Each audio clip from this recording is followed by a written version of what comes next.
एक बाप को अपनी बेटी के साथ ये 7 बातें लाजमन करनी चाहिए। बेटी, तुम्हारी कदर तुम्हारी शक्ल सूरत की वजह से नहीं है। दुनिया के बहुत से लोग तुम्हें तुम्हारी ज़ाहिरी खूबसूरती की बुनियाद पर जांच सकते हैं, लेकिन मेरे लिए तुम्हारा किरदार, तुम्हारा अखलाक, तुम्हारी दयानत और तुम्हारी इंसानियत सबसे ज़्यादा अहम है। याद रखो, असल हुस्न चेहरे में नहीं, किरदार में होता है। अपनी राय का इजहार करना सीखो। तुम्हारी सोच अहम है, तुम्हारी राय अहम है और तुम्हारे एहसासात भी अहम हैं। अगर तुम्हें किसी बात से इख्तलाफ हो या कोई चीज़ नागवार गुजरे तो एहतराम और शाइस्तगी के साथ अपनी बात ज़रूर बयान करो। अपनी आवाज़ को दबाना नहीं, बल्कि वक़ार और हिकमत के साथ इसे इस्तेमाल करना सीखो। अपनी इज़्ज़त नफ्स पर कभी समझौता मत करना। जो लोग तुम्हारी कदर ना करें, तुम्हें कमतर समझें या तुम्हारी शख्सियत को मजरूह करें, उनके लिए अपनी खुशी, अपना सुकून और अपनी खुददारी कुर्बान मत करना। याद रखो, जो शख्स खुद अपनी इज्जत करता है, दुनिया भी उसी की इज्जत करती है। गलती करना जिंदगी का हिस्सा है। इंसान से गलतियां होती हैं और यही उसकी फितरत है। किसी गलती के बाद जिंदगी ख़त्म नहीं हो जाती। अहम बात यह है कि तुम अपनी गलती को तस्लीम करो, उससे सबक हासिल करो और पहले से बेहतर इंसान बनने की कोशिश जारी रखो। सीखने का अमल कभी बंद ना करना। इल्म ऐसी दौलत है जिसे ना कोई चोरी कर सकता है और ना वक्त उसकी कदर कम कर सकता है।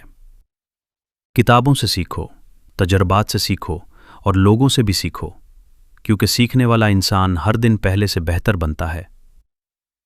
अपने दिल की बात अपने बाप से ज़रूर किया करो। एक बेटी के दिल में अपने बाप के लिए ऐसा एतमाद होना चाहिए कि वो बिला खौफ व झिझक हर बात उससे कर सके। खुशी हो या परेशानी, कामयाबी हो या नाकामी, बेटी को ये यकीन होना चाहिए कि उसका बाप उसकी बात सुनेगा, उसे समझेगा और हर हाल में उसका खैर खा रहेगा। और सबसे अहम बात, बेटी, तुम मेरे लिए हमेशा अहम रहोगी। वक्त बदल जाए, हालात बदल जाएं, तुम्हारा घर बदल जाए, तुम्हारी जिम्मेदारियां बदल जाएं या तुम्हारा मकाम बदल जाए, लेकिन अपने बाप के लिए तुम हमेशा वही प्यारी बेटी रहोगी। मेरी मोहब्बत, मेरी दुआएं और मेरी हिमायत तुम्हारे साथ हमेशा रहेंगी।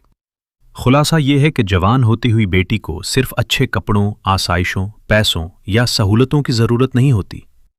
उसे अपने बाप की मोहब्बत, शफ़क़त, तवज्जो, रहनुमाई और एतमाद की भी ज़रूरत होती है।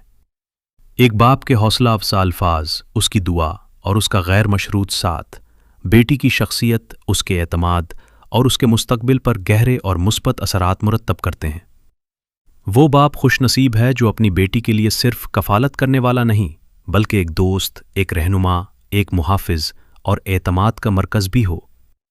और वो बेटी खुशनसीब है जिसे अपने बाप की मोहब्बत, इज़्ज़त और हौसला अफ़ज़ाई नसीब हो, क्योंकि बाप की शफ़क़त बेटी के लिए ज़िंदगी का एक ऐसा सरमाया है जो उसे हर मोड़ पर मजबूती, वक़ार और एतमाद अता करता है।